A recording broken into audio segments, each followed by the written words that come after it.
반갑습니다. 성경 룻기 성경을 오늘은 찾겠습니다. 룻기 성경입니다. 제가 가지고 있는 성경은 404페이지입니다. 룻기 2장입니다. 룻기 2장 17절부터 몇 절만 제가 읽어드리겠습니다. 페이지 404페이지입니다.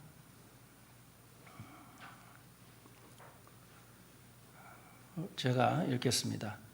룻이 밭에서 저녁까지 줍고 그 주운 것을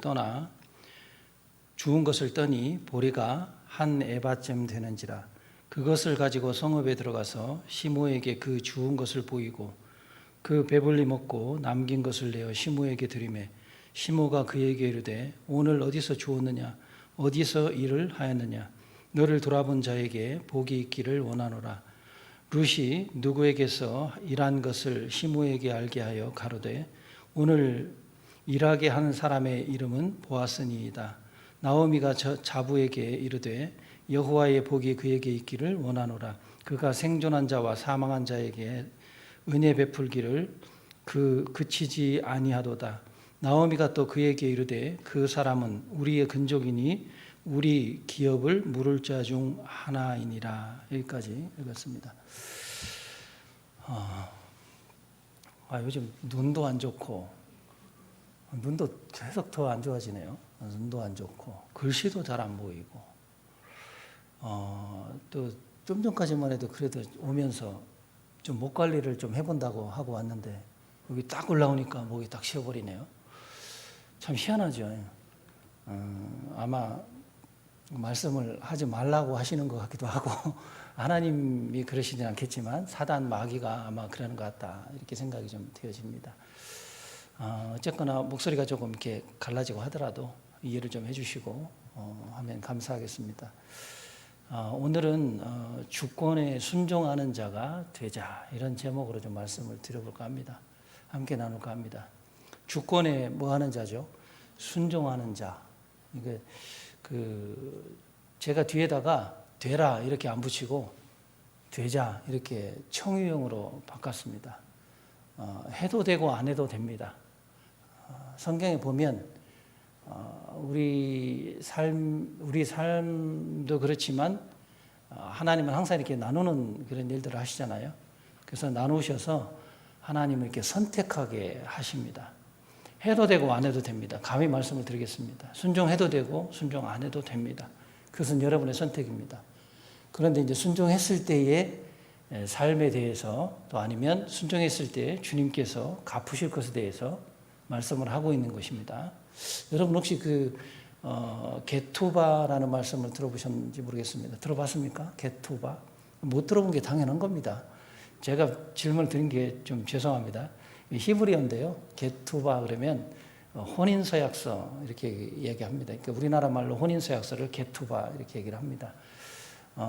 이 게토바는 이게 누구를 위해서 한 거냐면 우리나라 경우 남녀 이렇게 남편과 아내 이렇게 돼 있지만 고대 근동 이 당시 이스라엘은 남성 우월주의 사회예요. 그러니까 남자가 우선입니다.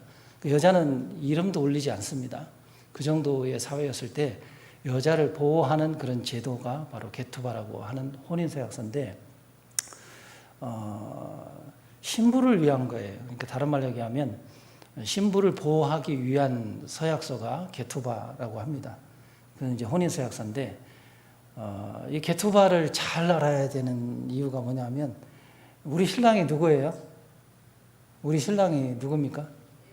뭐 예수님이기도 하고 또 이렇게 하나님이기도 하죠. 남편이라고 이렇게 표현되어 있는데 그 남편이 우리에게 게토바를 주고 가셨어요. 이게 뭐냐면 성경입니다. 우리는 그의 아내죠. 우리가 이제 주님 오시면 주님을 만날 겁니다. 그죠? 만나면 뭐 하죠, 우리? 주님 공중 들림에서 만나면 우리가 뭐 할 겁니까? 혼인잔치 할 겁니다. 그래서 혼인잔치 할 때까지 우리에게 혼인서약서를 써준 겁니다. 지금 이 혼인서약서를 그래서 잘 아셔야 되고 혼인서약서를 잘 봐야 돼요. 그래서 해도 되고 안 해도 되는 겁니다. 봐도 되고 안 봐도 돼요. 성경은 항상 그런 것 같아요. 여러분 무슨 어떤 그 계약서를 쓰거나 하면 그 계약서를 어떻게 하십니까? 잘 보십니까? 그냥 대충 던져놓습니까? 잘 보죠. 그 계약서가 어떻게 작성됐는가를 잘 보게 되는 거죠. 그래서 그 계약서를 우리에게 주신 게 성경인데, 이 성경을 잘못 보면 안 됩니다. 그죠? 그래서 성경을 잘 보셔야 되는데, 순종을 하기를 원하는 거죠. 그러니까 주님 오시는 그때까지 신부가 단장되기를 원하는 거예요. 주님이 공중 들림에서 내려오시면, 이제 오시면, 재림하시면 단장된 신부와 맞이해서 이제 혼인잔치를 하게 되는 거죠. 그런데 신부가 순종도 하지 않고 자기 원하는 대로 눈을 자꾸만 어디로 돌립니까? 신랑한테 눈을 둡니까? 아니면 신랑 말고 다른 걸 쳐다보고 합니까? 근데 어디다 눈을 둬야 되죠? 신랑에게 눈을 둬야 되죠. 우리는 지금 어찌 보면 그 주님과 약혼한 사이잖아요. 그래서 우리 남편이 이제 곧 오실 건데 그때까지 내가 써준 서약서를 잘 보고 있으라 이런 말입니다. 그래서 성경을 잘못 이해하면 오해할 수도 있고 이게 계약서, 서약서를 잘 봐야 되는 것입니다. 그래서 어떻게 순종해야 되는가라는 서약서를 통해서 오늘 주권에 순종하는 자가 되자 이런 말씀으로 우리가 제가 제목을 정한 것입니다. 말씀에 순종하는 자가 되자.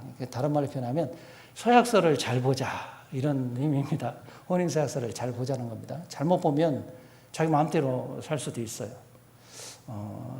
주님이 원하는 건 이제 그런 부분은 아니죠. 신랑인 주님이 우리가 자꾸 눈 돌리고 다른 데 이렇게 쳐다보고 이런 것들을 이렇게 원하는 건 아니겠죠.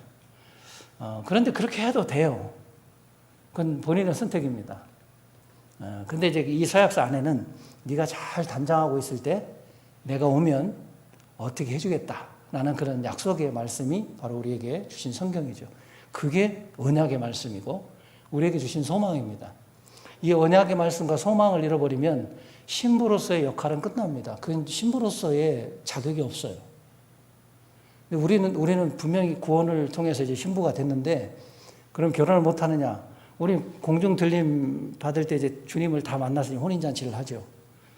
그렇지만 뭐 지옥에 간다 뭐 이런 의미가 아니라 만나지만 항상 만날 때 어떻게 만나야 되느냐? 기쁨과 감사로 신랑을 기다리는 마음으로 이렇게 기다리라고 이렇게 말씀하고 있는 겁니다. 그 복음서에도 많이 기록하고 있죠. 그래서 오늘 그 혼인 서약서를 통해서 어떻게 하나님이 하기를 원하시는지 이 부분을 함께 교제를 나눌까 합니다. 그래서 오늘은 그 나오미와 룻이라고 하는 사람을 통해서 하나님 혼인 서약서를 어떻게 써주셨는가 이 사실을 좀 한번 살펴볼까 합니다. 나오미가 뜻이 뭐냐면 여러분 잘 아실 겁니다. 기쁨입니다. 그죠? 즐거움 이런 뜻이고 희락이다 뭐 이런 뜻이 있는데 이 나오미는 이름대로 살지 못한 사람 중에 하나입니다. 나중에 돌아올 때는 이름이 바뀌어서 돌아오죠. 바꾸죠. 마라라고 바꿉니다. 그래서 마라가 무슨 뜻이냐? 괴로움이다 이런 뜻이에요. 그래서 괴로움을 받았다는 이야기거든요. 처음에는 기쁨인데 괴로움을 받았다 이런 뜻입니다. 물론 이 부분은 제가 교재를 지금 안 할 건데 우리가 구원을 받고 기쁨으로 받았지만 괴로움으로 살 수 있는 그런 삶이 될 수도 있습니다. 이것은 그 일반적으로 이제 이런 삶이 될 수도 있다는 것을 이야기하는 겁니다. 그래서 나오미는 기쁨이지만 괴로움을 당했던 사람입니다. 나오미가 베들레헴에서 이제 떠나죠. 어디로 떠나냐면 모압 땅으로 떠납니다. 모압 땅으로 떠나서 이제 거기서 삽니다. 베들레헴을 떠난 이유가 뭐냐면 흉년이 들었기 때문이죠. 먹을 게 없는 거예요. 그러니까 모압 땅에 가니까 먹을 게 많다. 그래서 이제 모압 땅으로 가게 된 겁니다. 근데 모압 땅에 가서 참 어처구니 없는 일들을 많이 당하게 되죠.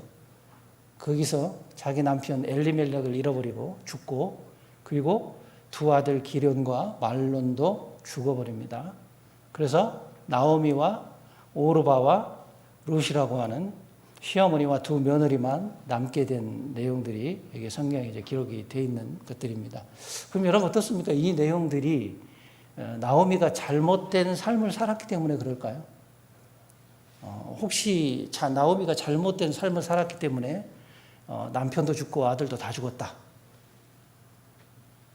그러니까 예를 들면 베들레헴은 떡집입니다. 그럼 하나님의 집입니다. 또 약속의 땅이에요. 얼마나 중요한 약속의 땅인지 이제 잠시 후에 제가 한번 찾아볼 건데, 그 베들레헴을 약속의 땅을 떠났습니다. 어디로 떠났냐? 약속의 땅이 아닌 곳으로 모압 땅으로 떠났죠. 그러니까 나오미가 선택을 잘못해서 잘못된 삶을 살았기 때문에 하나님이 이렇게 하셨다. 이렇게 혹시 생각하신다면 그 생각은 그렇게 하지 마시기 바랍니다. 저는 이제 그렇게 이제 감히 말씀드려 봅니다. 왜냐하면 나오미가 잘못된 삶을 살았기 때문에 이렇게 된 것이 아닙니다. 하나님의 섭리하심과 계획하심 속에 있습니다. 나오미가 나중에 간증합니다. 하나님이 여호와께서 나를 처음에는 가득 채워서 나갔는데 나중에는 비어서 돌아오게 하셨다라고 간증을 합니다. 중요한 것은 물론 괴로움을 당했어요. 그런데 나오미는 그것을 하나님의 일로 인정을 했어요. 그게 이제 문제인 거죠. 그러니까 이게 만약에 나오미가 잘못된 삶을 살았기 때문에 남편과 자녀들이 다 죽고 이런 문제가 생겼다라고 얘기한다면 우리 안에 돌아가신 분들은 잘못된 삶을 살았기 때문에 돌아가신 겁니다. 이렇게 이해할 수 있어요. 근데 그런 의미가 아니에요. 그런 것이 아닙니다. 누구나 죽을 수 있어요. 인생 중에는요. 누구나 이런 일이 당할 수도 있어요. 또 사울의 딸도 이런 일을 당했어요. 사울의 딸도. 사울의 딸은 둘이 있어요. 그죠? 미갈도 있고 또 한 큰 언니가 있죠. 큰 딸이 있어요. 큰 딸이 아드리엘이라고 하는 잘못된 삶을 선택한 그런 모습으로 보여지는 내용들이 나옵니다. 그래서 나중에 목매어서 자식과 함께 자살해 죽는 내용이 이제 나오죠. 그러니까 잘못됐기 때문에 이렇게 됐다라는 어떤 이런 우리 사람의 생각과 논리로 성경을 이렇게 바라보게 되면 이제 문제가 생길 수가 있는 겁니다. 그래서 이 혼인서약서를 잘못하면 오해할 수도 있다. 이렇게 생각하는 겁니다. 주님은 주려고 생각도 안 하는데 주기를 바라고 있는 이런 모습일 수도 있다는 얘기입니다. 그래서 이 나오미가 잘못된 삶을 살았던 게 아니라 나오미는 인생 중에 자신이 선택해서 갈 때 하나님이 함께 하시고 이제 돌아오게 하는 그런 내용들이 좀 나옵니다. 이것은 생명에 대한 이야기를 지금 해주고 있어요. 그러니까 생명은 뭐냐 하면 어떻게 하면 우리가 생명을 얻고 사는가 하는 것을 이야기합니다. 조금 이제 그 한자적으로 표현하면 구속사적인 역사 이렇게 표현하는 겁니다. 성경은 다 구속사적인 역사입니다. 쉽게 표현하면 성경은 누구를 가리키는 책이죠? 예수님을 가리키는 책입니다. 구약은 예수님을 가리킵니까? 안 가리킵니까? 구약도 예수님을 이야기하고 있어요. 예언하셨죠. 말씀으로 가실 것이다 라고 메시아를 계속 예언하고 있는 겁니다. 그리고 신약은 마태복음 1장 1절부터 보면 아브라함과 다윗의 자손 예수 그리스도의 세계라 이렇게 시작합니다. 그래서 이제 진짜 말씀이 육신이 되어 오신 예수님에 대한 이야기입니다. 그래서 예수님이 우리에게 생명을 어떻게 주는가라는 사실을 성경을 통해서 이야기하고 있는 겁니다. 성경은 너희들이 어떻게 살아야 된다, 어떻게 너희들이 해야 된다라는 사실의 어떤 지침서보다는 우리가 살아가는 삶이 어떤 삶인지 주님이 아신다는 얘기입니다. 나오미를 통해서 룻을 통해서 오늘 그 부분을 좀 짚어보려고 하는 겁니다. 우리가 어떻게 사는지 주님은 보고 계시죠.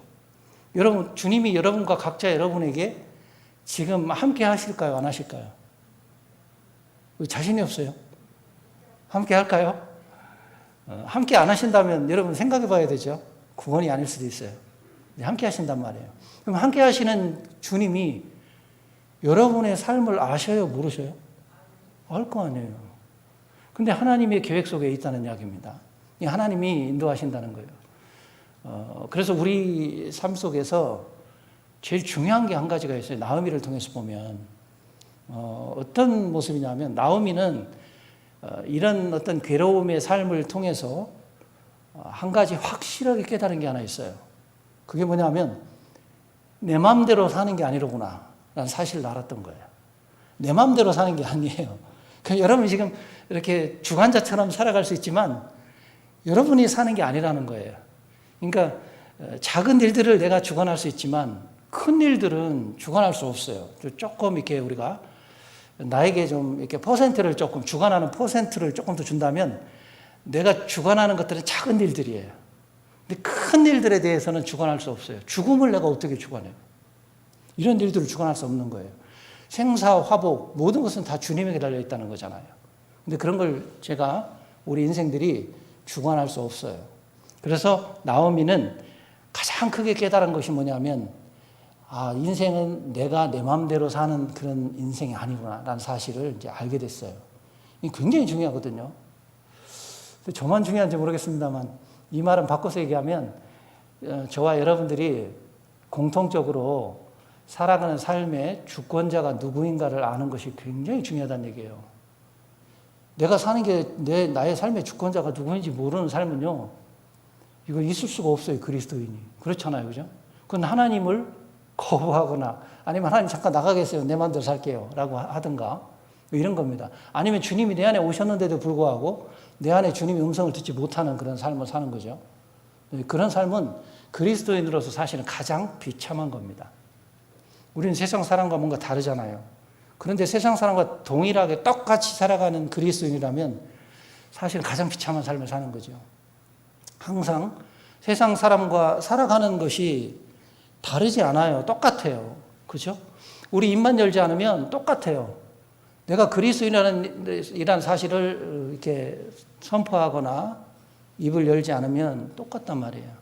근데 우리가 그들과 다른 확실한 정말 감사와 기쁨으로 이런 세상에서도 찬양으로 살아갈 수 있는 것은 우리에게 주님이 주신 게투바가 있어요. 혼인서약서와 소망과 언약이 우리에게 확실하게 있기 때문입니다. 그런데 때로는 우리가 힘들고 어려운 일이 생길 때 꼭 나쁜 것만은 아니에요. 꼭 나쁜 것만은 아니더라고요. 그 순간에는 굉장히 힘들고 어려움이 있고 막 아픔도 굉장한데요. 그런데 그것들이 시간이 지나면 나중에 결과론적으로 보면 오히려 하나님이 나를 보호하셨거나 아니면 나에게 더 좋은 것으로 이렇게 채워주시는 그런 모습들을 사실 보게 됩니다. 그리고 반대로 지금 좋다고 해서 좋은 것만이 아니에요, 또.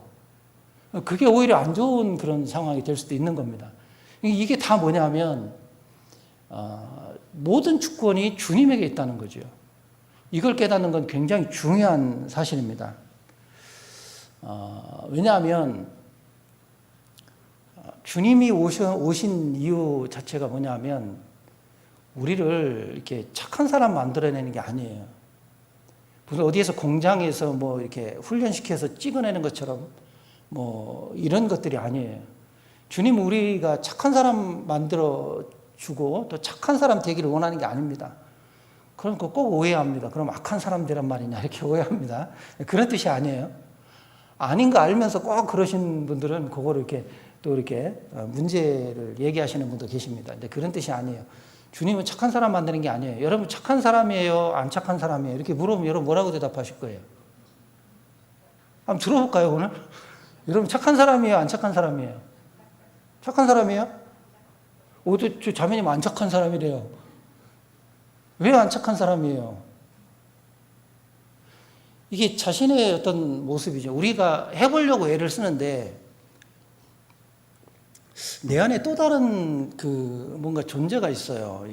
그게 뭐냐면 바울 사도는 이렇게 말했죠. 로마서 7장에도 선을 행하면 내게 있으나 도리어 선을 행하지 아니하고 악을 행한다 이렇게 되어 있어요. 그죠? 그 악이 곧 뭐라고 되어 있죠? 죄니라 이렇게 되어 있어요. 이 죄는 내가 아니에요. 사실은요. 죄는 내 안에 존재하는 또 하나의 인격체로 존재하고 있는 거죠. 이 죄가 자꾸만 나오게 하는 거예요. 이렇게 튀어나오게 하는 거죠. 그동안 우리가 밥을 준다 이렇게 표현하면 그동안 우리가 구원받기 전까지 죄라고 하는 그 속성에게 밥을 너무 많이 줬어요. 이러니까 지금 이제 깨끗해진 영이 딱 보니까 이게 문제가 있는 거예요. 이게 자꾸 선을 행함 쪽으로 자꾸 가고 싶은데 이게 자꾸 이놈이 툭 튀어나와 버리는 거예요. 그래서 이런 것들이 자꾸 나오는 것을 발견하기 때문에 여러분 착한 사람입니까? 안 착한 사람입니까? 물어보면 예, 저 착한 사람입니다. 이렇게 대답하실 분 있어요? 그렇게 잘 대답을 안 하는 겁니다. 근데 주님 그리스도 안에서 보면 우리는 착한 사람이 맞아요. 그죠? 그리스도로 말미암아 그리스도로 힘입어서 그리스도로 입혀진 사람들은 선한 사람이다 이렇게 얘기를 하죠. 물론 선한 이는 한 분밖에 없어요. 예수 그리스도밖에 없지만 우리가 예수 그리스도를 힘입어서 덧입어서 그래서 우리가 주님이 보실 때 피를 발라서 이렇게 보실 때 우리는 선한 사람이고 착한 사람이다 이렇게 표현하는 겁니다. 육체적으로는 그렇지 못하죠. 그러니까 우리는 주님이 오셔가지고 너 착한 사람 되라 이런 말이 아니에요. 하나님은 어떤 걸 원하냐면 말씀에 순종하는 사람을 만들기를 원하는 거예요. 말씀에 순종해 가는 사람. 여러분 말씀에 순종하는 게 쉽습니까 어렵습니까? 이렇게 물어보면 어떤 분은 뭐 쉬울 수도 있겠죠. 진짜일까요? 참 이게 말씀에 순종한다는 게 쉽지 않아요. 근데 우리 이제 잠시 후에 룻을 통해서 한번 살펴볼 겁니다. 룻을 통해서 한번 좀 살펴보고 싶은데 말씀에 순종하는 게 쉽지가 않아요. 왜냐하면 자기 생각이 크기 때문에 이게 우리가 그동안 줘온 게 많아요. 너무 많습니다. 이게 그 육의 속성인 것들에게 그동안 너무 많이 줬기 때문에 이게 습관적으로 막 나와버리니까 이게 말씀에 순종하기가 좀 쉽지 않은 것 같아요. 그래서 말씀에 순종하는 사람을 만들어내는 게 주님이에요, 사실은요. 주님이 그런 사람을 원하는 거지 착한 사람 원하는 게 아니에요. 착한 사람은요, 구원 안 받은 사람도 제가 보기엔 착한 사람 많습니다. 진짜 많더라고요. 저보다 더 착한 사람 많아요. 제가 직접 경험했어요. 저는 성격도 때로는 급하고 막 금방금방 막 나오고 막 차가 앞에서 운전할 때 많이 나오잖아요. 지금 많이 그래도 제 스스로 통제한다고 하고 있는데 그건 제 스스로 통제지 하나님이 해주시는 건 아닌 것 같아요. 그래서 하나님께 자꾸만 의지해요. 제가 하나님 말씀을 순종해 가보려고. 근데 옛날에 제가 어디입니까 어떤 마트에 이렇게 큰 마트에 갔는데 제일 싫은 사람이 누구냐면 막 출발할 듯한데 계속 출발 안 하고 이게 주차할 자리는 없는데 출발할 듯한데 안 하고 계속 시동 걸어놓고 자기 볼일 다 보고 가는 사람이 있어요. 그럼 저는 차 좀 대려고 딱 대기하고 있으면 계속 끝없이 기다리고 있어. 그럼 저는 성질이 좀 급하고 막 이런 것 같아서 나중에는 빵빵 해버립니다. 몇 번. 갈 거야 안 갈 거야 막 이제 속에서 이제 막 이런 게 이제 올라오는데 근데 어떤 분을 보면 야 구원 안 받은 사람인데도 잘 참더라고요. 끝까지 그분이 다 하고 갈 때까지 계속 아무 소리 안 하고 기다리고 있다가 그분이 딱 나가면 거기 차를 딱 들어가는 그 사람을 제가 진짜 봤어요. 야, 저 사람 진짜 대단한 사람이네. 나는 그리스도인이라고 이렇게 하나님 통해서 많이 의지하고 배우고 했는데도 불구하고 이런 사람 지금 이런 모습이 나타나는데 야, 저 사람 대단한 사람이네. 직접 봤습니다. 이게 뭐냐면 착한 사람은 주님 믿어서 착한 사람이 되는 게 아니에요. 주님 안 믿어도 착한 사람은 우리가 인간의 기준으로 볼 때 그런 사람들은 있을 수 있다는 이야기입니다. 어쨌든 하나님은 말씀에 순종하고 말씀을 의지하는 사람을 만들어내는 것입니다. 그러기를 원해요. 근데 이게 굉장히 중요한 게 뭐냐면 말씀에 순종하지 못하면 구원도 받을 수가 없어요. 말씀에 순종하는 것을 시작으로 구원이 시작이 돼요. 하나님 말씀을 이 세상에 있는 많은 사람들이 여기 와서 집회를 할 때 말씀을 들어도 그 말씀을 받아들여서 순종하지 않으면 구원이 안 되는 거예요. 그것은 우리에게 보여주는 게 뭐냐면 신앙은 사무엘을 통해서도 보여줬어요. 우리에게 많은 교훈으로 보여주시는데 사무엘, 슈무엘이라는 뜻은 듣다라는 뜻입니다. 신앙은 듣는 것입니다. 그래서 듣는 것으로 시작해서 듣는 것으로 끝나는 게 신앙이에요. 우리에게. 그래서 계시록에 보면 성령이 교회들에게 하는 이 말씀을 들으라. 앞에 귀 있는 자들은 이렇게 나오죠. 그래서 귀 있는 자들은 성령이 교회들에게 하는 말씀을 잘 들으라는 거예요. 그 신앙은 듣는 것으로 시작해서 듣는 것으로 끝나는 거죠.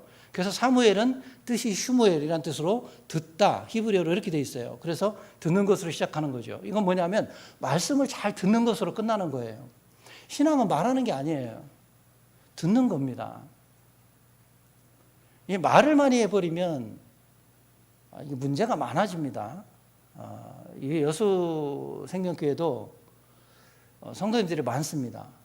근데 각자 자기 생각을 많이 해버리면, 말을 해버리면 이 교회가 어디를 갈지 몰라요, 사실은요. 그 순천은 작은데 그 작은 교회에서도 어떤 분은 이렇게 하자, 어떤 분은 저렇게 하자, 이렇게 의견들이 막 분분하게 막 나올 수 있어요. 의견은 이야기할 수 있어요. 근데 그게 하나로 이제 중요한 것은 순종하는 그런 삶이 필요하다는 얘기예요. 나와 맞지 않더라도 순종하는 삶이 필요하다는 거죠. 여기 나오미나 룻 같은 경우는 우리 인간적으로 제가 잠깐 생각해 보면 얼마나 고통스럽고 원망스러웠겠어요. 나에게 이런 괴로움을 주는 이유가 무엇인가라고 하는 거죠. 그 당시에는 그 하나님의 일하심을 잘 모르지만 시간이 흘러가면 하나님의 일하심을 알게 될 때 기쁨이 오고 감사가 올 수 있어요. 근데 그것만이 꼭 나쁜 게 아니에요. 어려움이 있는 것이. 그래서 오늘 이런 부분을 잠깐 좀 교제하고 싶은 겁니다. 어쨌든 이렇게 다 비어가지고 이제 다시 어디로 돌아갔냐면 베들레헴으로 돌아가는 그런 내용들이 이제 나오는 부분을 제가 앞의 내용을 생략하고 돌아와서 이제 이삭을 줍는 이런 내용을 제가 읽었던 겁니다. 그래서 이제 그 베들레헴으로 돌아와서 나오미와 룻이 베들레헴에서 돌아와서 이삭 줍기를 하는 거예요. 먹을 것이 없어가지고. 근데 앞의 내용을 제가 다 이제 생략을 했습니다. 오르바나 나오미나 뭐 나오미가 룻과 오르바에게 야 이제 다 죽고 없으니까 너희는 너희 갈 곳을 가라라고 얘기했는데 오르바는 자기 고향으로 돌아가고 룻은 나오미를 주고 나서 하나 이제 따라오는 내용이 이제 나오는 것을 제가 이제 그 부분은 이제 생략을 하고 이삭 줍는 내용만 지금 말씀을 드리는 겁니다. 이삭을 이렇게 줍고 있다가 오늘 아까 본문에 읽었던 말씀이 뭐냐면 누구 한 사람을 만났어요. 그 사람이 누구냐면 보아스예요. 자, 룻이라고 하는 사람이 아까 잠깐 말씀드린 대로 나오미가 가장 이런 과정 속에서 하나를 깨달은 것이 뭐냐면 인생은 내 마음대로 되는 게 아니구나 라는 사실을 깨닫고 나의 주관자는 자신이 아니라 하나님이구나 라는 사실을 깨달았다는 사실입니다. 이게 굉장히 중요하다는 말씀을 제가 아까 좀 전에 그래서 드린 겁니다. 그래서 착한 사람 되는 게 아니다. 말씀에 순종하는 사람이 되는 것이 필요하다. 이런 말씀을 이제 잠깐 드린 겁니다. 그런데 이 룻도 시어머니 나오미를 보면서 깨달은 게 있어요. 젊은 나이에. 바로 똑같은 사실을 깨달았어요. 그러면서 이삭 줍기를 하는데 한 사람을 만났는데 그 사람이 누구냐면 보아스라고 하는 사람입니다. 이 룻이 인생 일대에 가장 큰 사건이 하나가 뭐냐면 보아스 밭에 가서 보아스를 만난 사건입니다. 이게 굉장히 중요한 사건인데요. 왜 그러냐면 이 룻은 이방 여인이에요. 모압 여인입니다. 그런데 마태복음 1장에 보면 자, 모압 여인이 바로 예수님의 족보에 이름이 올려져요. 보아스라고 하는 사람이 나오면서 족보에 이름이 올려집니다. 그러니까 이 내용을 보면 이 룻도 자기 인생이 자기가 주관하는 게 아니라 주님이 주관자라는 사실을 알았어요. 왜 그렇게 알았느냐?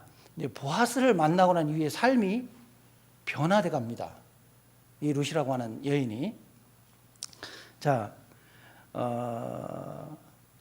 이 룻이 하나님이 자기의 삶을 인도하고 있다는 사실을 이제 깨닫고 났는데, 그래서 이 룻은 이제 나오미가 말하는 대로 자기 시어머니가 말하는 대로 이제 순종해가는 삶을 살아갑니다. 가장 중요한 사건이 룻이 보아스 밭에 가서 보아스를 만난 것인데, 자, 우리가 살아가는 삶에 있어서 가장 중요한 게 또 하나 뭐냐면 누구를 만나느냐는 겁니다. 우리가 누구를 만나느냐는 것은 굉장히 중요하죠. 같은 그리스도 안에 있다 할지라도 이렇게 어리석은 사람들을 우리가 만나면 그 삶이 어리석은 삶이 됩니다. 근데 지혜로운 사람을 만나면 지혜를 얻게 되어 있어요. 이게 잠언에 기록된 말씀인데, 자, 룻이 보아스 밭에 가서 보아스를 만난 사건이 왜 중요하냐? 누구를 만나느냐가 굉장히 중요한데, 보아스 밭에 가서 보아스를 만남으로 룻의 인생은 완전히 바뀌었습니다. 자, 우리도 똑같아요. 우리가 누구를 만나느냐 하는 것이 굉장히 중요합니다. 룻은 보아스 밭에 가서 보아스를 만났는데요. 우리는 누구를 만나야 되느냐? 우리도 보아스 밭에 가야 돼요.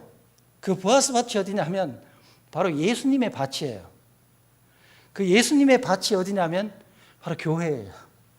바로 교회에 가서 예수님을 만나야 되는 삶이 필요하다는 얘기예요. 왜냐하면 좀 이따 이제 우리 함께 같이 나눌 텐데, 예수님은 우리에게 생명을 주기 위해서 그런 겁니다. 생명을 주기 때문이에요. 그 몇 가지 이유가 있어요. 오늘 그 부분은 잠깐 더 이제 뒤에서 말씀을 드릴 텐데, 보아스는 바로 예수님의 예표예요. 생명을 주는 거예요. 우리가 본문에 읽었던 말씀을 잠깐 한번 살펴볼까요? 본문에 읽었던 말씀 룻기 2장 20절을 한번 보겠습니다. 룻기 2장 20절입니다. 제가 읽어드릴게요. 나오미가 자부에게 이르되 며느리에게 이르되 여호와의 복이 그에게 있기를 원하노라. 그가 생존한 자와 사망한 자에게 은혜를 베풀기를 그치지 아니하도다. 나오미가 또 그에게 이르되 그 사람은 우리의 근족이니 우리 같이 읽어볼까요? 시작. 기업을 물을 자 중 하나이니라. 이렇게 되어 있어요. 여기 마지막에 보니까 보아스를 왜 만나야 되느냐? 이 룻이 일부러 가서 보아스를 만난 게 아니에요. 이삭을 줍다가 베들레헴으로 돌아왔는데 여기저기 막 돌아다니면서 이삭을 줍고 이게 먹고 살려고 하는데 그 중에 이제 룻의 입장에서 볼 때는 우연찮게 이제 그렇게 갔지만 하나님의 인도하심 속에 어디로 갔냐? 룻이라고 하는 보아스라고 하는 사람의 밭에 간 거예요. 거기 가서 이삭을 주었는데 보아스가 룻을 보고 이삭을 더 많이 챙겨서 갖다 주고 네 어미에게도 갖다 주고 해가지고 그렇게 막 줘버립니다. 그래서 그 내용이 지금 우리가 좀 전에 읽었던 20절이에요. 이거 누가 너에게 이렇게 많이 베풀었느냐라고 얘기하니까 보아스라고 얘기를 하는 겁니다. 보아스가 생명을 주기 때문에 그래요. 보아스는 예수님의 예표입니다. 그래서 우리는 밭에 가야 돼요. 무슨 밭에 가야 되냐? 예수님의 밭에 가야 돼요. 예수님의 밭이 어디냐면 바로 교회입니다. 이 교회 가서 누구를 만나야 되느냐? 예수님을 만나는 거예요. 그러니까 이렇게 생각할 수 있죠. 예수님이 내 안에 계신데 예수님을 또 만나. 예수님이 내 안에 계시지만 예수님을 살아가는 삶 속에서 예수님을 만나지 못하고 예수님은 나와 상관없는 삶으로 살 때가 우리에게는 많이 있어요. 아니, 우리라고 표현하지 않겠습니다. 저에게도 때로는 많이 있어요. 예수님이 계시지만 예수님을 밀어내고 예수님 잠깐 계시고 내가 원하는 내 삶의 방식대로 살아갈 때가 많이 있습니다. 그 매 순간 이 예수님을 만나지 못하면 우리의 삶은 생명으로 살 수가 없고 생명을 얻을 수가 없어요. 그건 영원한 생명을 얻은 우리 구원이라고 하는 확실한 믿음이 있지만 살아가는 그 생명이라고 하는 것 자체는 주님의 것으로 사는 거예요. 자, 예수님을 만나야 되는 이유가 뭐냐 하면 예수님을 왜 만나러 옵니까? 이 몸된 교회에 와서 예수님의 밭에 보아스 밭인 것처럼 예수님의 밭에 와서 예수님을 만나는 이유가 뭡니까? 예수님은요, 예수님 만나러 오는 이유는 우리가 특별하고 새로운 것을 깨달으러 오는 게 아니에요. 특별하고 새로운 것을 깨닫기 위해서 이 자리에 오는 게 아닙니다. 예수님이 우리를 만져주기를 바라고 오는 겁니다. 그래서 오늘 이 시간에 하나님의 히브리서에 기록된 말씀처럼 하나님의 말씀은 살았고 운동력이 있어요. 살아계신 하나님의 말씀이 내 안에 있는 영을, 하나님의 영을, 성령을 이렇게 함께 말씀으로 만질 때 만져주기를 원하고 이 자리에 우리가 오는 겁니다. 살아가는 삶을. 그래서 오늘 이 시간에 여러분의 영을 하나님이 만지셔야 된다는 얘기예요. 그래서 우리는 예수님을 만나러 오는 거예요. 특별하고 새로운 것을 깨달아 오는 게 아니에요. 그래서 어떤 경우는 특별하고 새로운 것을 깨닫는 것, 그래서 특별하고 나는 새로운 것을 깨달았다는 거죠. 그래서 나만 특별한 걸 깨달은 거예요. 다른 사람들은 모르는 것 같아요. 이것은 주님이 깨닫게 하신 게 아니에요. 제가 볼 때는요. 제가 성경을 통해서 깨닫고 알게 된 것은 그런 것은 아니에요. 제가 성지순례도 2차례 좀 다녀오고 공교롭게 그렇게 됐습니다만 2차례 하나님 허락하심 속에 2차례를 다녀오고 히브리 대학교 교수라든지 이런 분들 안내하시고 할 때 제가 만나고 또 히브리어를 제가 1년 정도 이렇게 히브리어를 직접 공부를 하고 그리고 나서 히브리에 대한 이런 내용들을 연구를 하고 이제 공부를 조금 하다 보니까 굉장히 중요한 게 하나 있더라고요. 이 성경을 잘못 보면 우리의 관점으로 보면 안 되겠더라고요. 우리의 관점으로 보면 절대적으로 안 됩니다. 이 유대인의 관점으로 봐야 돼요. 여러분, 구원이 어디에서 나왔어요? 누구로부터 나왔습니까? 구원이요. 예수님으로부터 나왔죠. 그럼 예수님으로부터 나왔는데 예수님은 어느 나라에서 오신 분입니까? 어느 나라에서 사역을 하시고 일을 하셨습니까? 유대인이에요. 예수님의 제자들은 다 누구예요? 유대인이에요. 한 사람도 유대인이 아닌 사람이 없어요. 물론 이방인들도 있지만 사마리아라든지 뭐 이런 가나안 땅의 이방 족속 블레셋이라든지, 지금 블레셋은 이스라엘의 팔레스타인인 블레셋이죠. 근데 그런 것처럼 모든 사람이 다 유대인이에요. 유대인이 아닌 게 없어요. 그래서 유대인에게서 구원이 난다 이렇게 표현하기도 합니다. 성경에 보면 우리는 주님의 신부이기도 하지만 주님의 신부는 또 하나가 있어요. 누구냐면 유대인이에요. 유대인이 또 하나 주님의 신부예요. 그래서 나중에 여러분 성경에 보시면 복음서에 보면 끝까지 견디는 자는 구원을 얻는다 이런 이야기들이 많이 나오고 있습니다. 그런 이야기가 뭐냐면 이방인들에게 해당된 이야기가 아니라 하나님은 유대인에게 예수 그리스도를 통해서, 제자들을 통해서, 선지자를 통해서 그 이야기를 하고 있는 거예요. 유대인의 마지막 남은 기회가, 구원이라는 기회가 있다는 것을 이야기하고 있는 겁니다. 그래서 이방인이라고 하는 열방에 있는 모든 사람들의 하나님의 신부가 하나 있고, 그리고 유대인의 신부가 있어요. 그런데 이 신부가 이제 하나가 돼야 되는 이런 상황이 돼야 되는 겁니다. 하나가 돼야 돼요. 신부는 통틀어서 주님 보실 때는 하나지만 세분하면 그런 것입니다. 그렇게 나옵니다. 그래서 모든 것이 유대인이기 때문에 유대인 중심으로 기록했고, 유대인 문화를 통해 기록했고, 유대인 땅에서 주님이 역사를 보여준 것도 다 유대인입니다. 그렇기 때문에 유대인의 관점으로 보지 않으면 성경이 안 되는 겁니다. 그래서 제가 보고 듣고 배운 내용을 보니까 성경은 믿음과 행함이 하나예요. 믿음과 행함이 따로 분리가 아니에요. 믿음과 행함은 하나라는 겁니다. 그러니까 내가 말씀을 믿고 내 안에 들어온 예수님의 말씀을 믿고 내 안에 딱 들어왔다면 바로 그것이 하나이기 때문에 행함으로 나타나는 게 그게 정상적인 그리스도인의 모습이라는 거예요. 좀 더 구체적으로 보면.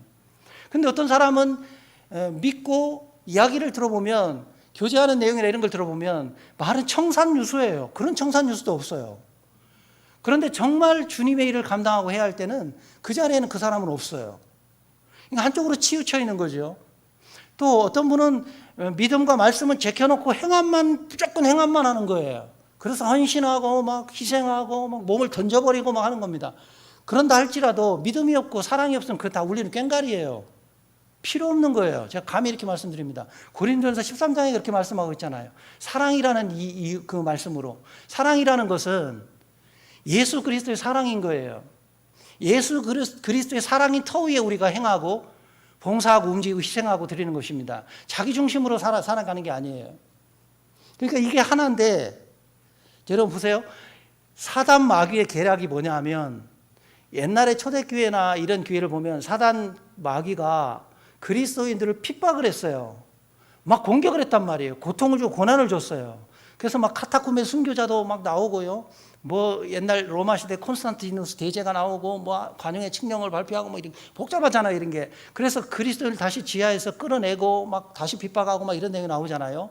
그런데 이 그리스도인들이 이렇게 핍박을 하니까, 사단 마귀가 핍박을 하니까 이게 더 펄펄펄펄 살아나는 거예요. 그러니까 사단 마귀가 이 그리스도인들을 완전히 무너지게 할 수 있는 방법이 뭐냐라고 생각을 하다가, 사단 마귀가 얼마나 지혜롭고 얼마나 똑똑한 그 존재인지 여러분 아실 겁니다. 우린 이겨낼 수 없어요, 사단 마귀를요. 이길 수 있는 방법은 유일하게 혼인 서약서를 잘 보는 방법밖에 없어요.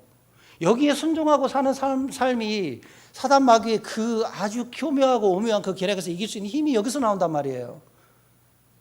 그런데 얼마나 사단 마귀가 교묘하냐면, 핍박을 해도 안 돼. 그럼 잠자게 할까? 잠자게 하는 것도 좋은 방법이죠. 오늘 이 자리에 와서도 여러분 보세요. 이 말씀 들으면서 제가 집회할 때도 한번 말씀을 드렸죠. 가장 마귀가 여러분 말씀을 못 듣게 하는 가장 강력한 무기가 하나 있다고 그랬잖아요. 그죠? 그 무기가 뭐예요? 눈꼬리 붙잡고 늘어지면 되는 거예요. 마귀가 이렇게 딱 붙잡고 늘어지면 졸다가 가시는 거예요. 그럴 수도 있어요. 그런데 가장 큰 마귀의 이 세상에 있는 교회들에게 주님의 증거를 하지 못하도록 하는 가장 큰 이유가, 주님의 생활을, 신앙을 할 수 못하도록 만든 이유가 뭐냐면 믿음과 행함을 분리시켜 놓는 것입니다. 그래서 사단 마귀는 믿음과 행함을 분리시켜 놓은 겁니다. 제가 이걸 어떻게 알았냐면, 저도 이렇게 연구하고 공부하고 하다 보니까 히브리적인 관점, 유대인의 관점을 보니까 유대인들은 성경 하나님 말씀과 그리고 행함은 하나, 하나예요. 같이 움직이는 겁니다. 그래서 그들은요, 성지순례 가보신 분들은 압니다. 그들은 그 율법을 지키는 그 사람들은요, 말씀이 탁 들어와 버리면 바로 행해버립니다. 그래서 제가 전에 말씀드렸나 모르겠습니다만, 이번에 이제 다음에 성지순례 혹시 가시는 분들 호텔이나 이런 데 가면 거기에 이렇게 설주에, 문설주, 인방과 문설주에 요만한 작은 함이 하나 딱 붙어 있어요. 아마 제가 2차 때 가서 그 호텔을 봤어요. 딱 붙어 있습니다. 그 붙어 있는데 그걸 내가 이게 뭔가 하고 저도 사실 솔직히 한번 신기해서 이렇게 왜 이걸 붙여놨지 하고 만지작거린 적이 있어요. 그러니까 그 안내하시는 분이 가이드가 그거 만지지 말라고 이렇게 얘기하시더라고요. 그래서 이게 왜 도대체 이걸 만지지 말라고 하냐 그러니까 그거 이스라엘에서 한 3년 정도 이렇게 사시고 싶으면 그거 띄시라고 하더라고요. 이번에 그거 띄면 교도소 갑니다. 뭐 유대인이건 이방야를 막론하고 무조건 교도소 갑니다. 왜냐하면 그건 하나님의 말씀을 훼손시킨 겁니다. 그 안에 뭐가 들어있느냐? 신명기 말씀이 들어있어요. 너는 목숨을 다하고 마음을 다하고 힘을 다하고 내 마음을 다하여 여호와 하나님을 사랑하라. 이 말씀이 딱 들어있는 겁니다. 그래서 그걸 딱 붙여놓은 거예요. 그래서 이스라엘을 표현할 때 쉐마 이스라엘 이렇게 표현하기도 합니다. 쉐마 이스라엘을 듣는 겁니다. 듣고 그들은요 바로 행합니다. 따로 아니에요. 그래서 유대인적인 관점을 보면 하나님 믿음이 먼저고 믿음만 따라가고 행함만 따라가는 이런 삶이 아니라 믿음이 움직이게 만든 거죠. 행함이 아니에요. 제가 볼 때는요. 믿음이 그를 움직이게 만든 거예요. 히브리서 11장에도 보면 믿음이 그를 움직이게 만든 거예요. 성경에 보면 다 그렇게 돼 있어요. 그죠? 아브라함도 보세요. 아브라함도 네 아들 이삭을 바치라 그러니까 가면서 봐. 아브라함이 이삭을 바치고 가면서 이번에 바치는데 나 바치고 싶지 않은데 행함이 이게 뒤늦게 오고 나타나지 않고 이런 게 아니에요. 아브라함은 확실하게 믿었기 때문에 행함이 바로 나오는 거예요. 유대인은 그런 문화적인 어떤 습관들을 가지고 있어요. 그래서 성경의 역사하심을 보면 예수님이 말씀하시면 나 안 가요, 나 안 해요 이런 게 없어요. 그래서 베드로도 예수님이 이방인을 그 복음을 전하는 복음을 전하는 그 인도자로 이렇게 세울 때 제자로 세울 때 가자 그러니까 바로 즉시 버려두고 가는 겁니다. 그들의 문화는 그걸 딱 믿었을 때 바로 움직이는 게 그들의 문화예요. 근데 우리는 이 사단 마귀가 이렇게 딱 갈라놓으니까 어떻게 되냐면 자꾸 분리를 시키는 거예요. 분리를. 말씀은 믿고 있는데 행함은 따라가지 않는 거예요. 그래서 이스라엘의 역사하심을 보면 여기서 예수님이 역사하시고 기적을 보여주시고 능력을 보여줬던 이 복음서의 내용들을 보면 다 그들이 바로 즉시 움직이는 것들을 봅니다. 바로 움직이는 거예요. 그걸 거부했을 때 하나님은 이제 그를 책망하거나 어떤 그 사건을 보여주죠. 물론 이제 그런 것들입니다. 그래서 하나가 되기를 원하는 거예요. 주님은요. 이 몸된 교회는 하나이기 때문에 하나가 되는 거죠. 그래서 성령이 하나 되게 하신 것을 힘써 뭐라고 되어 있습니까? 지키라는 말이에요. 그런데 이 교회에 오실 때 여러분이 새롭고 뭔가 특별한 걸 깨달으러 오신다면 오지 마세요라고 제가 감히 말씀드릴 겁니다.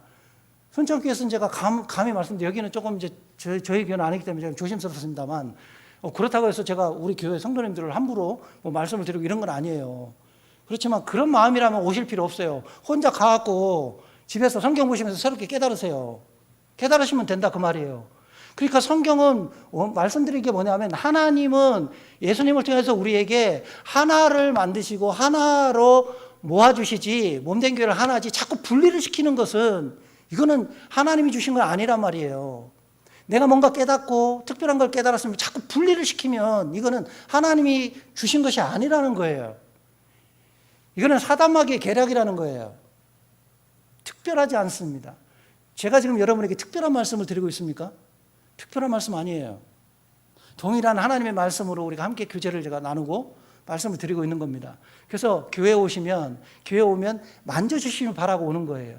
그래서 우리가 만나야 되는 곳이 누구냐?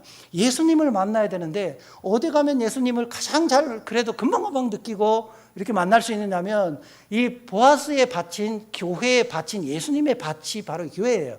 여기 오면 예수님을 금방금방 만나요. 여러분 들어오실 때 마음가짐이 어떻든가요? 예? 경건하던가요? 그죠? 여기선 경건하고 저 교회 밖에 딱 나가면 그때부터 팍 풀어젖히고 와 좋아 이제 내 세상이야 이렇게 살아가시는 분이 혹시 있나요? 그렇게 살아가신다면 그것은 완전한 분리예요.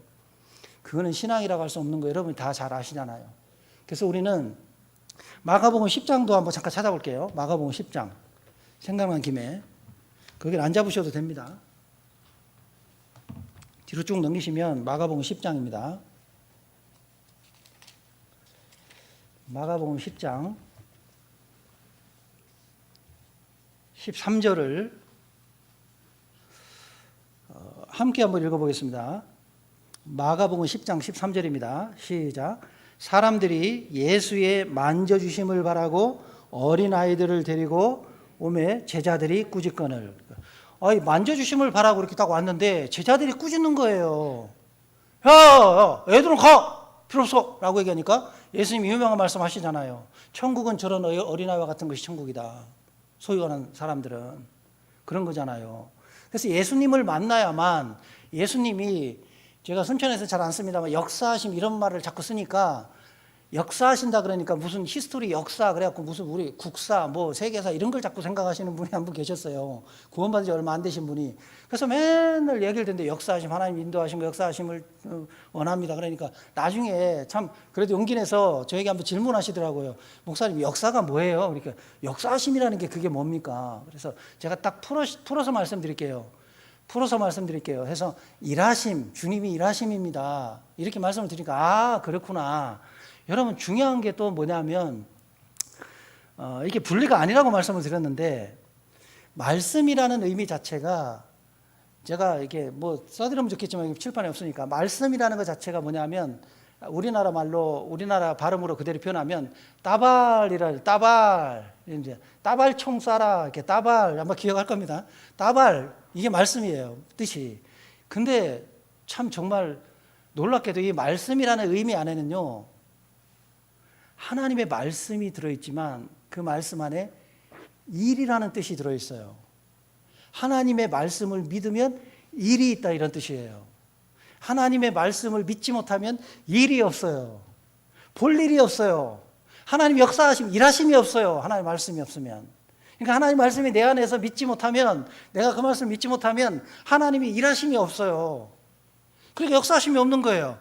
그러니까 딱 교회는 오시고 왔다 갔다 하시는데 그냥 다 왔다 가면 그냥 허망하고 마음속이 황량하고 사막 같은 거예요. 뭐 내가 지금 뭐 하고 갔어?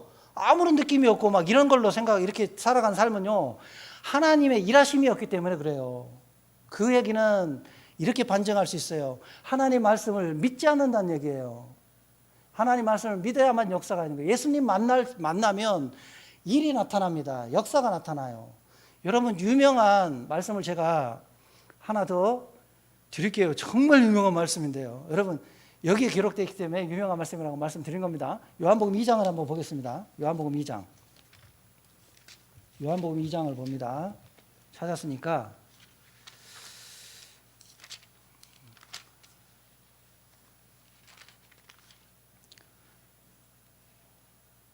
요한복음 2장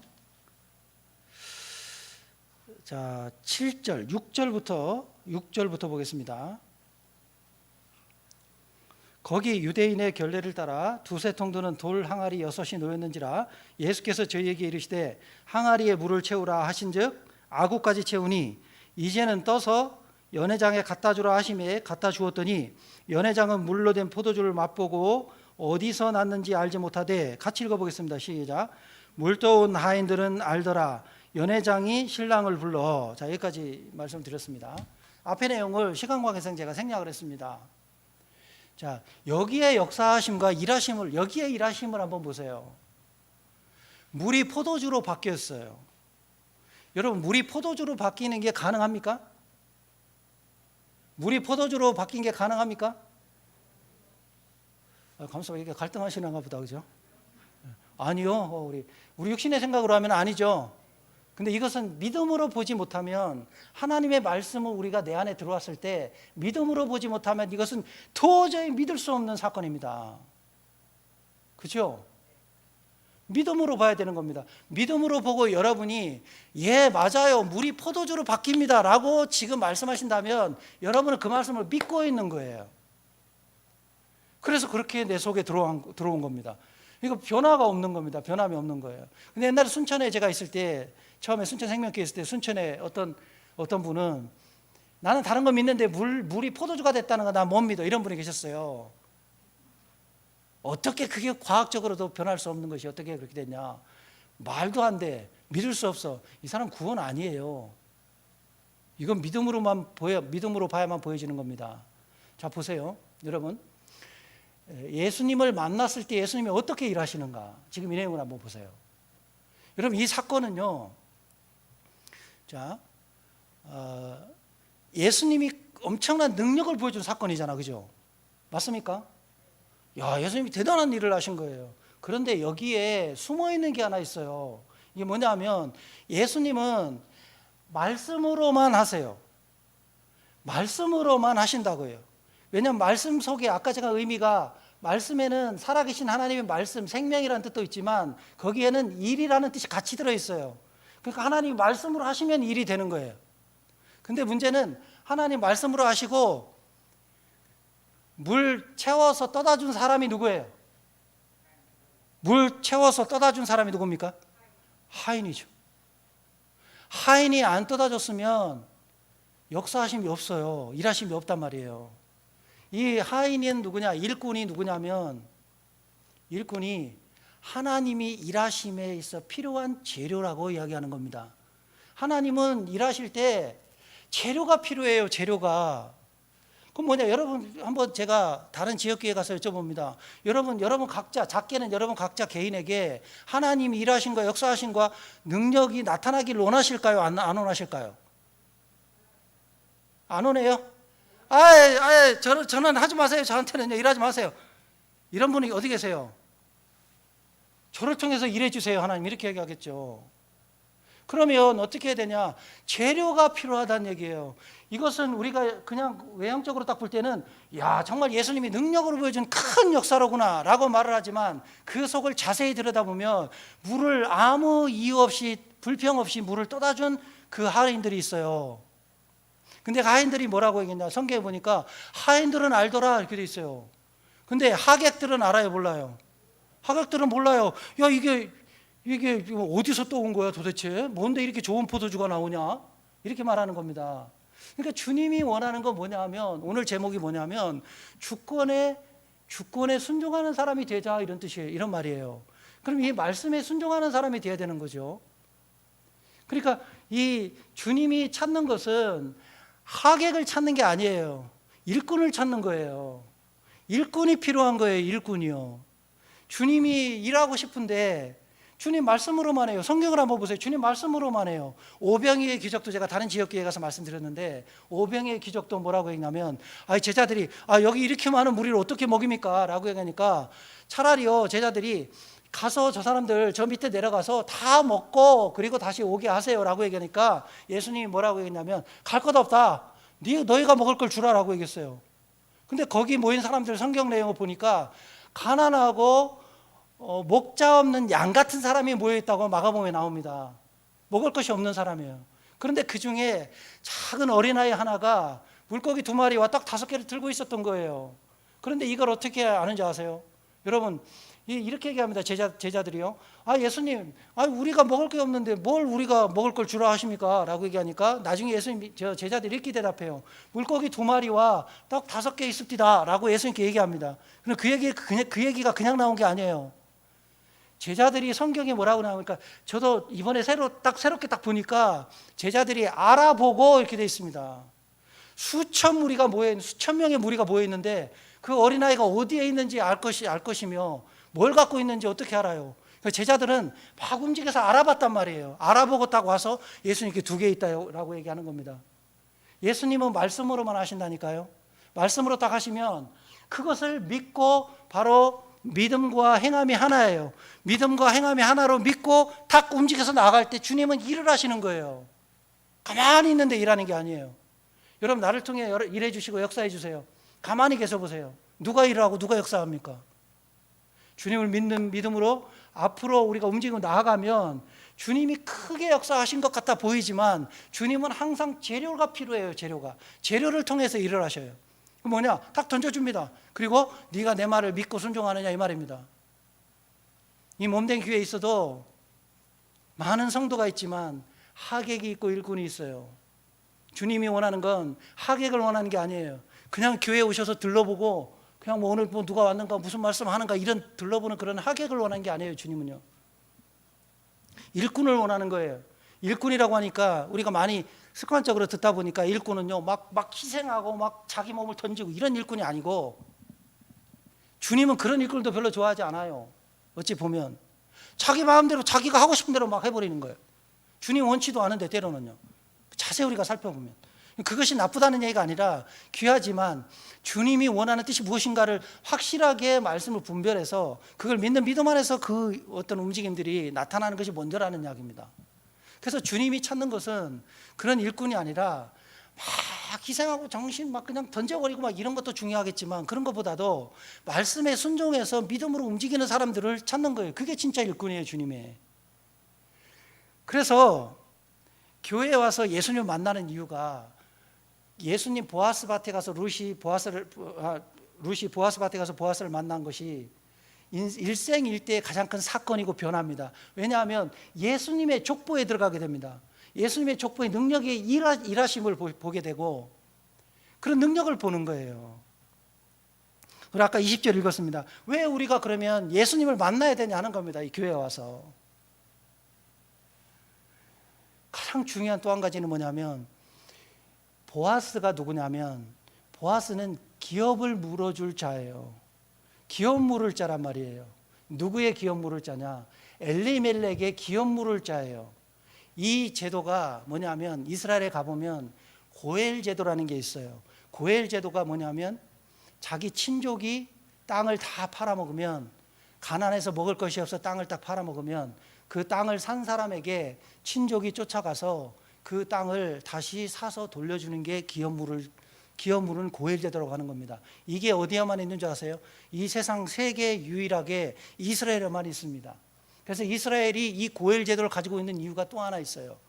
이 고엘 제도를 통해서 누가 와야 되냐면, 우리의 생명이신 예수 그리스도가 여기를 통해서 와야 되기 때문에 그렇습니다.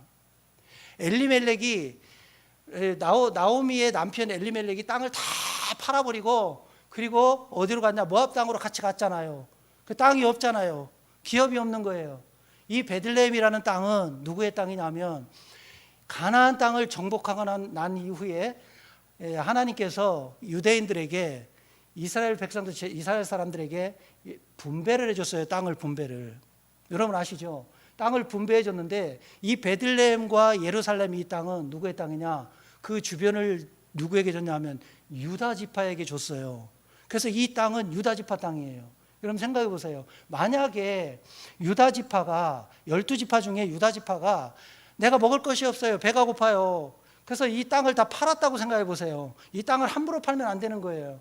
땅을 팔았어요. 팔아서 어디로 갔냐? 베냐민 지파에게 갔어요. 그럼 그 땅은 누구 지파가 됩니까? 베냐민 지파가 되는 겁니다. 그러면 예수님은 어떤 지파를 통해서 오셨습니까? 유다 지파를 통해서 왔어요. 야곱의 네 번째 아들. 이 성경에 예언되어 있어요. 스가랴 성경에. 이미 예수님이 갈 것이라는 사실이 예언되어 있어요. 어디를 통해서? 유다야 라고 나옵니다. 유다야, 너를 통해서 내가 갈 건데, 근데 그 땅을 팔아버리면 안 되는 겁니다. 근데 딱 보니까, 다시 돌아와 보니까 엘리멜렉이 다 팔아먹고 다시 돌아와 보니까 땅이 없는 거예요. 먹을 것도 없는 거예요. 그러니까 이삭을 줍는 거예요. 이삭을 줍다가 어디로 갔냐 하면 보아스 밭으로 간 거예요. 그러니까 나오미가 깜짝 놀란 거예요. 보아스가 누구냐 보니까, 야, 보아스는 너의 근족이다. 우리에게 생명을 줄 자다. 그러면서 기업 물을 자다라고 얘기하는 겁니다. 기업 물은다는 이야기가 무슨 뜻이냐? 다시 대신 갚아주는 겁니다.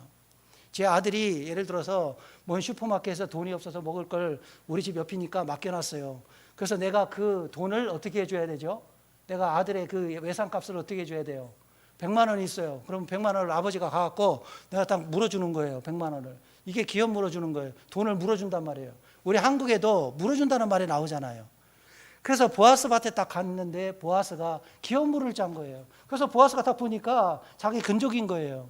이 고엘 제도라는 건 그런 거예요. 그래서 만약에 땅을 팔았어요. 팔았는데 베냐민 지파가 가지고 있으면 예수님 못 와요. 글로요. 그래서 지금까지 이스라엘은 고엘 제도를 율법적으로 지켜가고 있어요.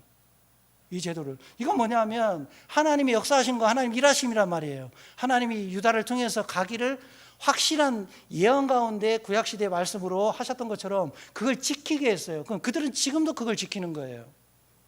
기업 물어주는 거지요.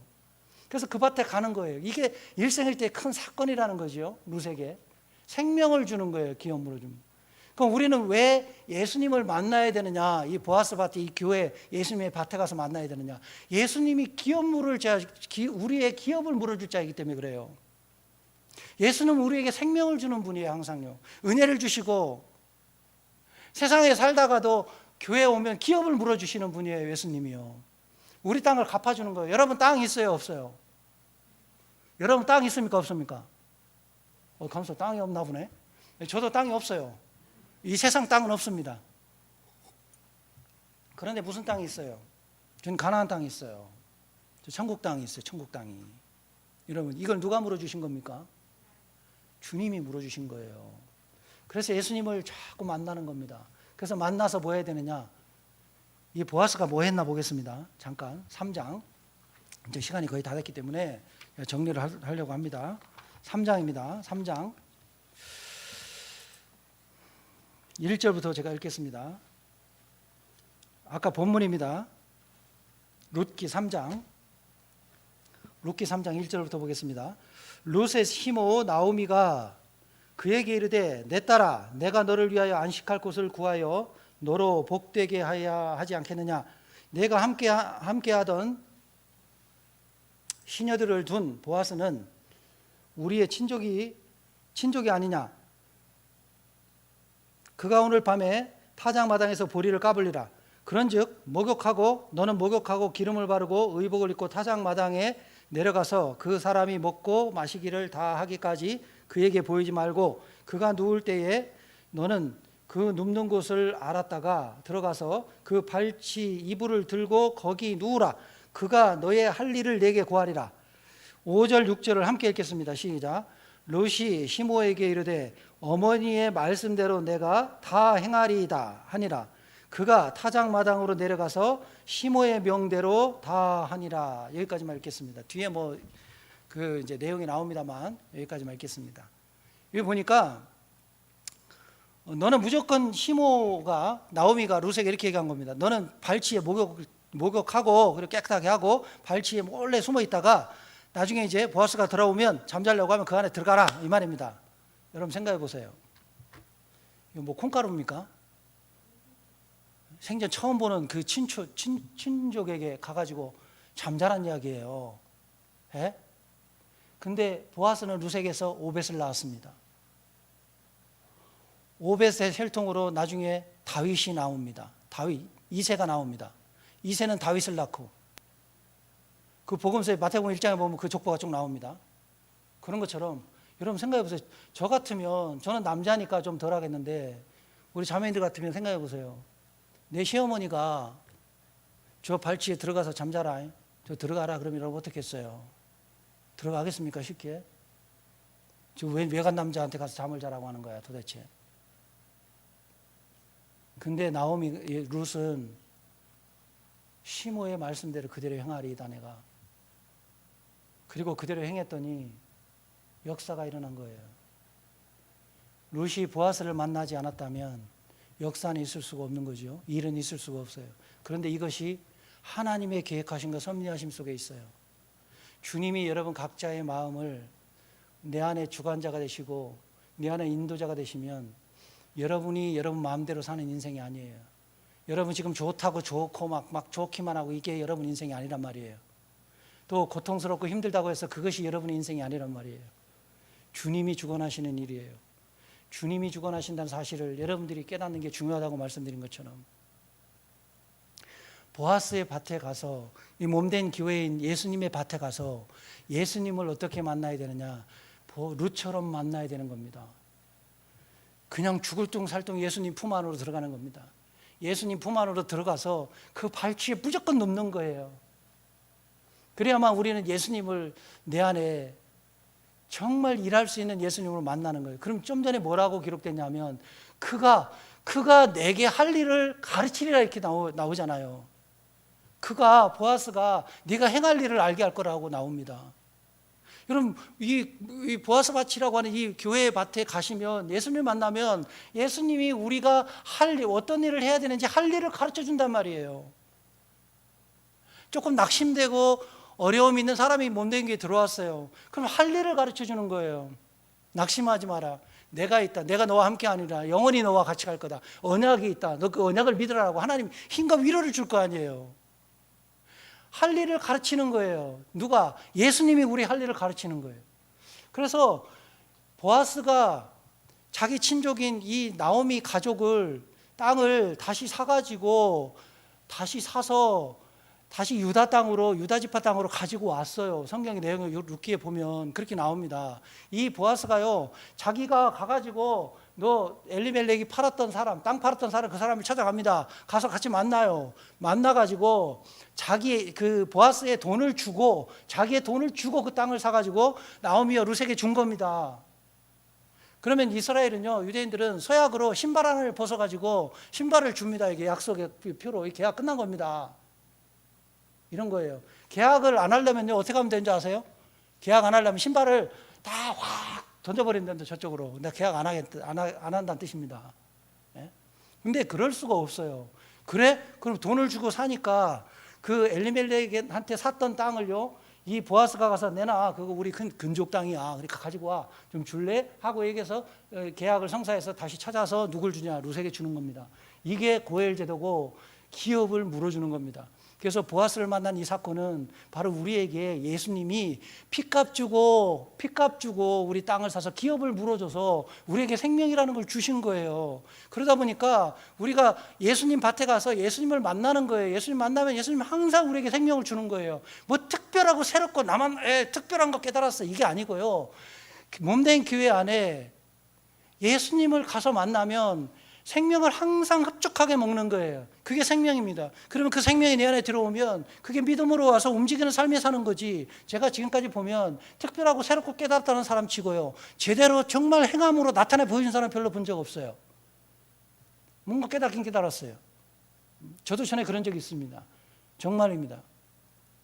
제가 구원받은 지 2년 정도 됐을 때 주님을 위해서 정말 드리겠다고 희생을 하고, 제가 상담하고 전도하면 무조건 그냥 상담도 정말 많이 했고요, 또 말씀도 하고 많이 그렇게 했어요. 막 봉사하면 가서 봉사하고, 내가 먼저 청소하고 막 그냥 다 하고, 막 주님 찬양하고 감사하고, 그런 삶을 청년 때 막 보내고 있는데, 청년 때였어요. 청년 때 보내고 있는데 제가 어느 날 수양이 끝나고 와서 보니까 주님께 드린 것이 아무것도 없는 거예요. 그러니까 이건 내가 내 육신의 열심으로 했던 것이지 주님이 정말 원하는 게 무엇인가라고 얘기했을 때 주님이 제게 들려준 음성이 뭐냐면, 아, 네가 할 수 없으니까 내가 그래서 필요하지, 내가 널 도와줄까라는 그 음성을 제가 한번 들은 적이 있어요. 딱 듣고 나니까 그 뒤에요, 저 같이 생활했던 분들에게 한번 여쭤보세요. 청주에서 그렇게 세상적으로 외형적으로 볼 때 그렇게 열심히 하던 제 모든 것을 다 놔버렸어요. 상담도 그때부터 안 했습니다. 말씀도 그때부터 안 했습니다. 왜? 내가 할 수 없는데, 주님이 하게 일해야 되는데, 하게 하셔야만 내가 일하는데 내가 어떻게 일을 해? 감히 주님의 일을, 나 같은 이런 존재가. 그리고 제가 일을 6개월 이상을 안 했습니다. 그리고 교제를 하려 치면 교제 안에 딱 성도가 앉아 있으면, 성도가 앉아서요, 제가요 딱 보면 진짜 너무 하찮게 보입니다. 성도들이요. 아직도 그런 것도 모르고 아직도 저렇게 일하려고 애를 쓰고 있니? 이게 제 그 솔직한 간증입니다. 그런데 그렇게 6개월이 흘렀어요. 근데 저는 아무것도 하지 않고 있었던 거예요. 그러다 한 6개월 정도 흘러가니까 이건 뭔가 문제가 있는 거예요. 예수님이 이 땅에 나를 구원하시고 남겨주신 이유가 뭘까 도대체? 라고 얘기하는데, 그때 제 눈에 보인 게 빌립보서 4장 7절 8절 말씀입니다. 그게 눈에 확 들어왔는데 생명으로 제 안에 딱 들어와 버렸어요. 능력 주신 자 안에서 모든 것을 할 수 있다는 것이죠. 어떤 사람은요, 제가 지금 그 큰 사람 교회에 있는데, 거기 한 분이 이렇게 들어오셨다가 다시 또 나가신 분이 있어요. 근데 그쪽에서 자기들끼리 가정에서 모이는 그런 모임이 하나 있었는데, 그 얘기를 들어보니까 어떤 분은요, 그 오신 분이 실제로 얘기해 준 겁니다. 자기 자녀를 있잖아요, 방에다 가둬놓고 몽둥이로 두드려 패는 겁니다. 그래서 왜 몽둥이로 두드려 패냐 그러니까 성령이 때리게 한대요. 이런 건 말이 됩니까? 근데 자기는 거기서 나온 이유가 뭐냐? 나도 좀 그렇게 좀 비슷하게 생각을 했는데 저거는 아니라고 생각한다는 거예요. 예, 자기 자식은 때리고 싶지 않았나 봐요. 예, 성령이 때리게 하니까. 그냥 말도 안 되는 이야기. 그 뒤로 깨닫고, 내가 잘못된 걸 깨달았어요. 그리고 성도님들께 정말 무릎 꿇고 제가, 성도님들 다 다시 보였어요. 이게 예수님을 참 예수님을 만나게 되면 분리하지 않습니다. 예수님 하나로 만들어가지요. 하나로 하나님의 성령 하나 되게 하신 것을 지키게 하십니다. 이게 유대인의 관점이고, 우리가 그래서 예수님 밭에 가서 예수님을 만나는 겁니다. 생명을 주기 때문에 그렇습니다. 우리의 기업을 날마다 물어주십니다. 내 땅을 혹시 잃어버린 듯하면, 내가 팔아버리면 또 주님이 물어주는 것입니다. 이게 생명인 거예요. 이 교회에 하나님이 계실까요? 안 계실까요? 계실까요? 안 계실까요? 안 계시다면 제가 올 필요도 없고요. 여러분 이 자리에 나오실 필요 없습니다. 그리고 우리가 지금 뭘 듣고 있습니까? 하나님의 뭘 듣고 있죠? 말씀을 듣고 있어요. 왜? 그 말씀이 뭐예요? 히브리서에 기록된 말씀이죠. 하나님 말씀은 살았고 운동력이 있어요. 하나님은 말씀으로 이 안에 계시기 때문에 우리가 영적인 예배라 이렇게 표현하는 그 의미 자체는 하나님의 말씀이 살아서 움직이고 말씀이 이 안에 떨어지게 되면 말씀이 살아있기 때문에 여러분 각자의 몸속에서 말씀이 막 요동을 치는 겁니다. 그래서 내가 이런 삶을 살았는데 조금 주님이 앞으로 더 이런 삶을 살겠다라고 예수님의 말씀이 살아서 움직일 때 여러분 각자 막 자기를 돌아보게 되고 이런 삶이 살아있는 영적 예배라고 하는 겁니다. 왜? 말씀이 살았기 때문에. 특별해서 뭔가가 온 게 영적인 게 아니라 우리 안에 살아계신 말씀이 이 안에서 움직일 때 영적인 예배라고 하는 것입니다. 그래서 예수님 밭에 가서 룻이 보아스 밭에 가서 보아스를 만난 것이 가장 큰 하나의 사건인 것처럼 우리가 예수님의 밭에 가서 예수님 만나는 겁니다. 그러면 그분이 우리에게 날마다 기업을 물어주실 겁니다. 그래서 영원히 우리 주님 오실 때까지 우리에게 주님은 혼인서약서를 주셨습니다. 게투바라고 하는 혼인서약서를 우리에게 주셨습니다. 여러분은 다 혼인서약서를 받고 계십니다. 이 혼인서약서를 소홀히 하지 마십시오. 이 혼인서약서는 살아있는 징표입니다. 어떻게 보여줬느냐? 예수 그리스도가 피 흘리심으로 증표를 보여줬어요. 이걸 주시고 가실 때 피 흘리심으로 죽으시고 돌아가셔서 우리에게 생명을 주시면서 약속하신 말씀이란 말이에요. 이 말씀은 하찮은 그런 그냥 오늘 와서 일요일날 말씀을 들으면 그냥 끝나면 그만이고 내가 집에서 말씀을 보고 그냥 거기에 그 말씀이 있었네 내 삶은 따르고 이런 것이 아닙니다. 뭔가 내가 새롭고 특별한 걸 좀 알아야 될 텐데 그런 거 아무리 찾아보세요. 그런 거 없습니다. 그런 것이 아닙니다. 살아계신 하나님 말씀이 내 안에서 움직일 때 이 게투바를 여러분이 잘 지키고 이 말씀을 따라서 잘 보고 살아가실 때 여러분 생명을 날마다 주시고 생명을 날마다 주신 것은 하나님이 내게 은혜를 채워주시는 겁니다. 그래서 실패하고 낙심되고 밖에서 어렵고 불편한 사람들이 이 몸된 교회 안에 들어왔을 때 이 게투바 서약서를 딱 펴고 피값으로 언약을 해주신 이 서약서를 딱 펴고 보면 힘이 나고 위로가 되고 다시 회복이 돼서 세상 밖으로 나가서 그리스도인으로서 당당하게 살아가는 그 믿음의 삶이 되는 것입니다. 그게 바로 우리에게 주님이 주시고 생명으로 살기를 원하시는 주님의 합당한 뜻인 줄로 저는 믿습니다. 여러분 오늘 제목이 하나님 말씀에 주권에 순종하는 사람이 되자 이런 제목으로 제가 말씀을 드렸습니다. 여기 여수생명교회는 저희 가운데에 정말 본이 되고 힘과 위로가 되는 교회인 줄 압니다. 더 생명이 충만하게 주님의 은혜로 채워졌어. 더욱 능력의 일하심이 이 몸된 교회를 통해서 각자 개인을 통해서 나타나는 교회가 되기를 원합니다. 기도하겠습니다.